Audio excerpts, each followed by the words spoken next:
টাকার সিলিন্ডার বলে বটে, তবে 2200 টাকার নিচে কোথাও সিলিন্ডার পাওয়া যায় না। ঢাকা শহরে 1-2 ঘন্টা লোডশেডিং থাকে, কিন্তু গ্রামে সেটা 14 ঘন্টা পর্যন্ত গড়ায়। মাননীয় স্পিকার, আপনাকে ধন্যবাদ। মাননীয় স্পিকার, মেঘনা আর তিতাস পাড়ের দেশ ব্রাহ্মণবাড়িয়া, ওস্তাদ আলাউদ্দিন খাঁ কিংবা শচীন দেব বর্মনের দেশ ব্রাহ্মণবাড়িয়া, কীর্তন আর বাউল গানের দেশ ব্রাহ্মণবাড়িয়া, ছানামুখী মিষ্টির অপূর্ব স্বাদের দেশ আমার বাউনবাড়িয়া, দিগন্ত জোড়া হাওড়ের দেশ বাউনবাড়িয়া, আবার তুচ্ছ বিষয়ে ট্যাটা নিয়ে মাঠে নামার দেশও কিন্তু ব্রাহ্মণবাড়িয়া। মাননীয় স্পিকার, বাংলাদেশের শিল্প সাহিত্য সংস্কৃতির রাজধানী বলা হয় ব্রাহ্মণবাড়িয়াকে। এই মাটিতে একদিকে যেমন সুর সম্রাট ওস্তাদ আলাউদ্দিন খাঁ বা শচীন দেব বর্মনের জন্ম হয়েছে, তেমনি এই মাটিতে জন্ম নিয়েছেন ধীরেন্দ্রনাথ দত্ত বা অলি আহাদের মতন সংগ্রামী চরিত্র, যাদের কল্যাণে বাংলা আজকে আমাদের রাষ্ট্রভাষার স্বীকৃতি পেয়েছে। মাননীয় স্পিকার, আমার নির্বাচনী এলাকা ব্রাহ্মণবাড়িয়া 2 এর অন্তর্গত আশুগঞ্জ একটি শিল্প নগরী।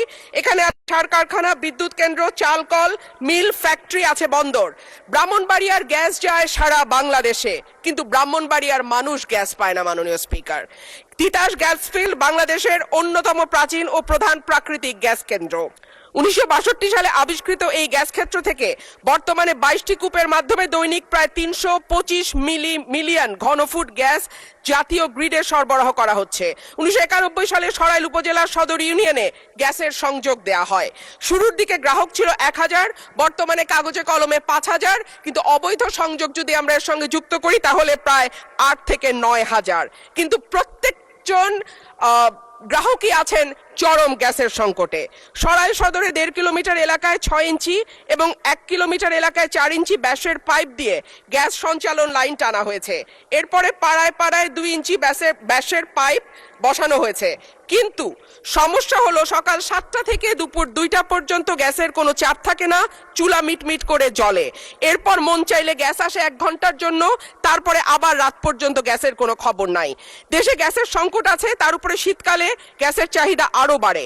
অন্যদিকে আছে অবৈধ সংযোগ।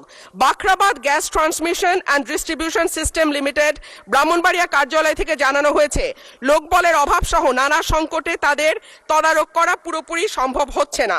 মাননীয় স্পিকার, 2016 সালে বাসাবাড়িতে গ্যাসের সংযোগ দেওয়া বন্ধ হলেও এখনো কিন্তু অসাধু কর্মকর্তাদের সাহায্যে বেশ কিছু মানুষ বাড়িতে অবৈধ গ্যাসের সংযোগ নিয়ে রেখেছে। সরকার রাজস্ব বঞ্চিত হচ্ছে এবং যাদের বাড়িতে সত্যিকারের লাইন আছে তারাও গ্যাস পাচ্ছে না। শেষমেশ মাটির চুলা, এলপিজি সিলিন্ডার আর বৈদ্যুতিক চুলা ভরসা। কিন্তু মাননীয় স্পিকার, আমাদের জীবন মানের এখন এমন উন্নয়ন হয়েছে যে গ্রাম বা মফস্বল এলাকাতেও এখন কিন্তু মানুষ ফ্ল্যাটে থাকে, পাকা বাড়িতে থাকে, উঠান এখন অনেকটাই বিলাসিতা। সুতরাং মাটির চুলায় রান্না করা বাস্তবতা বিবর্জিত। মাননীয় স্পিকার, আমাকে 2 মিনিট সময় বাড়িয়ে দেবেন।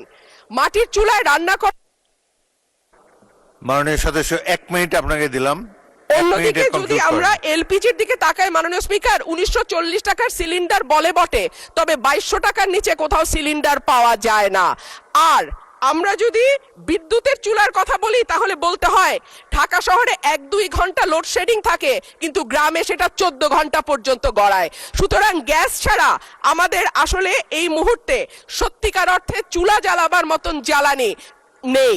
এবং ব্রাহ্মণবাড়িয়ার গ্যাস যেহেতু সকল দেশের অন্যান্য এলাকায় সকল এলাকায় যায়, সুতরাং আমার দাবি থাকবে আগে ব্রাহ্মণবাড়িয়ার গ্যাস ব্রাহ্মণবাড়িয়ার মানুষ পাবে, তারপরে এটি অন্য এলাকায় যাবে। মাননীয় স্পিকার, সম্প্রতি তিতাস গ্যাস ক্ষেত্রের 31 নম্বর একটা কূপ খনন হচ্ছে, যেখান থেকে দৈনিক 9 মিলিয়ন ঘনফুট গ্যাস পাওয়া যাবে বলে শোনা যাচ্ছে।